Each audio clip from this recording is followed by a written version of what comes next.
I'd rather buy vinyl and put them on my wall, which I think people would hate me for, but it just looks so good. And apparently it sounds pretty good, so.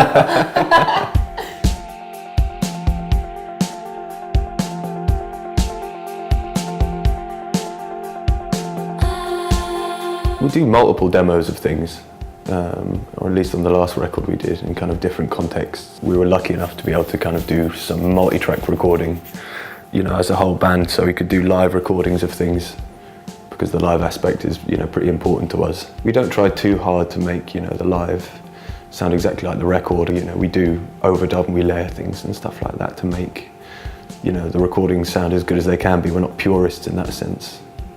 But I think, you know, if you're going to be taking work out to the general public, and it should feel right to play it as the four of you. Lots of people come up to us and say like, oh, live you're so much heavier, and the rude people will say that didn't come through on your records and stuff. But I think, you know, one, that's just because it's really loud, so it sounds better, you know, just everything sounds better louder. But two, it is really hard to emulate ferociousness and heavy guitars onto record. It's really hard. Yeah, and it's funny because a lot of the time it's not even, when you think of like stereotypical rock music, you think, you know, we've got to make the guitar sound as big as possible. But you listen to, you know, some of the Pixies records, or, you know, like Nevermind or something like that, and the guitars are quiet. Mm-hmm. And it's all about the drums and it's about the bass. Well, how do you get the drums sounding huge, and how do you get the energy right to make that sound? It's a minefield. It's, you know, there's only a certain amount of producers and bands that have got that right. You know, Nirvana and the Pixies are really good examples of that, I think.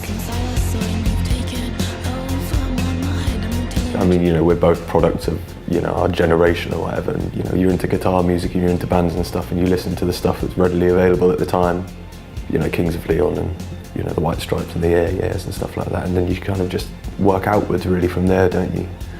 You know, someone said that, you know, no one comes out of the room listening to Fugazi or, you know, all that kind of stuff. You know, you find what you like and you kind of branch out from there. I remember listening to Patrick Wolf and being like, this is genreless to me, I don't know what this is. It sounds like musical theatre and it also sounds like dubstep. And I think I was thinking like, what kind of music do I want to make? Do I want to make indie music? Do I want to make pop music? Do I want to make garage music?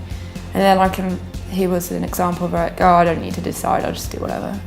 You don't have to be one thing or the other. Yeah, he was totally inspiring in that sense, I think, completely. I always really liked Deftones production because I always thought, I love any kind of huge walls of sound and huge heavy distorted guitars with soft vocals like that. What's Alex G's first record called? Oh yeah. Well, I don't know what, I think his first one was called Trick, but you're probably thinking about DSU. Yeah, I'm thinking of DSU. I love the production on that, and I love the DIY values that, you know, kind of come with it. And he's also another one who doesn't stick to one path, you know, he'll have a country song followed by a techno tune.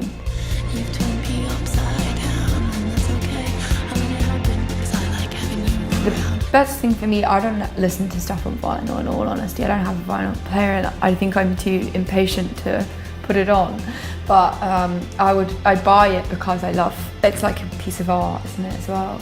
I'd rather buy vinyl and put them on my wall, which I think people would hate me for, but you know, I don't think it will die because it just looks so good. And apparently it sounds pretty good, so. But I also am up for embracing the streaming thing now, because, you know, I have discovered so much through Spotify. It's annoying for the artists who don't get paid that much, but we get paid more than most people doing other things, you know, exactly, so I think it's a bit greedy to wish to go back to the 90s where you got paid millions and millions of pounds. I mean, it's democratised it to a certain extent as well, you know. I mean, anyone can put their music online. There's lots of examples of where, you know, people have just put their music online and, you know, it's been successful, which, you know, is a good thing that would have never happened, you know, however many years ago. So, you know, I think there's a place for both of them to complement each other rather than be a clash. Maybe CDs need to give it a rest.